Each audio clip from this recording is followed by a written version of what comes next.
Giovanni Savarese, thanks for taking the time as you prepare and get ready for the first match of the knockout stage against Cincinnati on Tuesday, taking the time to chat with us. Let's start with where you guys are at. You're through the group stage, so you've had 3 games to evaluate your team, evaluate your performance. You won the group with 2 wins and a draw. What did you like about how you guys played in the group stage? Yeah, always a pleasure. First of all, to connect. Hopefully, everything is good in Portland.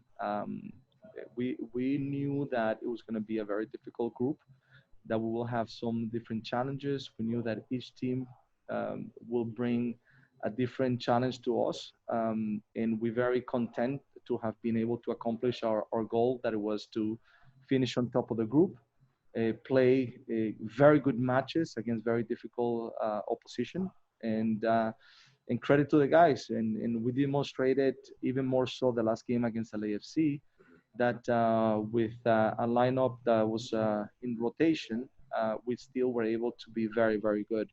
Especially the first 30 minutes, we were the better team.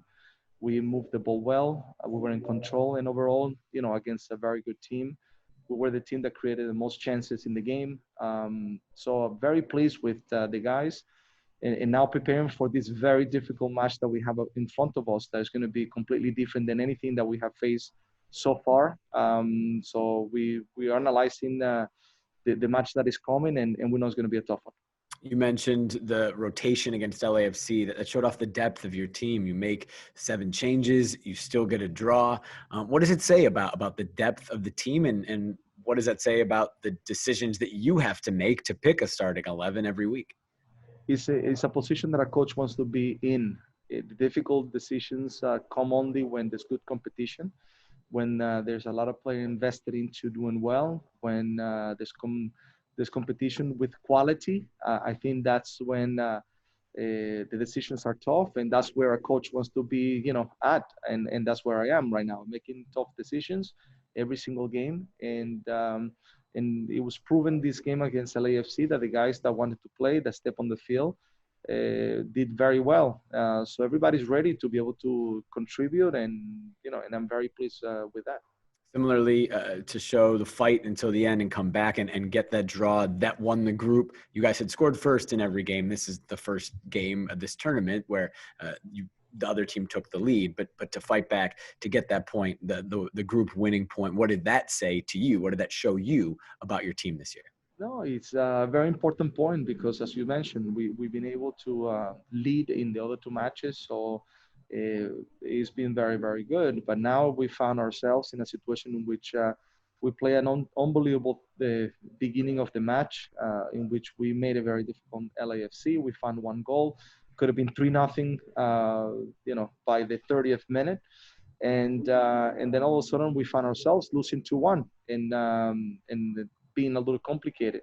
So the team show resilience. The team show that wants to compete, that they wanted to get a result, and especially the guys came from the bench, give us new energy in order for us to be able to get a draw. And we had also chances that we could have won the game as well. So I think credit to the team to have been able to be so competitive, even in a moment in which we were already qualified. We're going through, we just wanted to win the group, and the guys were very hungry about that. Briefly, before we started recording, you mentioned it's starting to feel a little emptier there. 12 of the 26 teams, including Dallas and Nashville, and that, as we're speaking on Sunday morning, are done. They're eliminated. You guys still there. So when you see teams going home, when you're not seeing friends anymore, what does that mean to you, and how does that make you guys feel that you're still standing when other teams have now gone? No, definitely.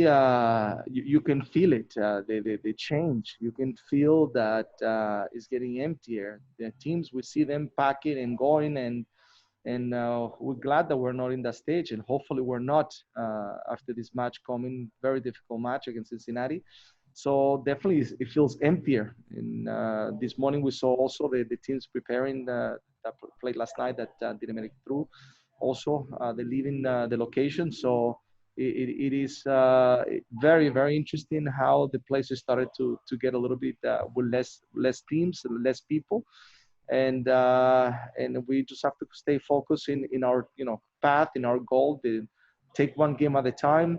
Don't underestimate any team. Making sure that we're trying to go, forward one step at a time, and hopefully we can go all the way. But as I keep on mentioning, Cincinnati is going to be a very difficult team that we're going to have in front of us. Yeah, let's talk about Cincinnati, a team that I think was probably the surprise league-wide of the group stage, finishing second. They beat Atlanta. They beat New York. Certainly played a little defensive, especially against New York. How do you face a team like that? And what did you make of how they played and how they got out of their group? Yeah, so you said it well. I mean, they're not the same team that played the first match. They came here with an idea to try to play. It didn't go well the first game. And credit to them that they decided to change right away, starting from the second match in order to make sure that they gave away their thoughts about how they wanted to play and try to be more result oriented in making sure that they got compact in the back, that they were very difficult to be broken down, that they have five guys in defensive areas with the three in the middle and two on top that come and really work hard to don't give any spaces. They have big and tall guys in the back. So, it's a difficult team to be broken down, and we saw Atlanta had difficulties. Red Bull had a lot of problems. They couldn't overpass some of the areas that they wanted to, create that danger. So I see this as a difficult match, but we're trying to make our assessments, our decisions in how we're going to go about this game. Probably is a game that we will see ourselves having a little bit more the ball. But there's things that we can do also in regards to that as well to try to make sure that we make a game a little bit more that suits us than the way they want to play. So we are right now analyzing that and making our decisions. Well, Gio, we appreciate you taking the time out of your day as you get ready for Cincinnati to chat with us. Good luck against Cincinnati on Tuesday night. Thank you.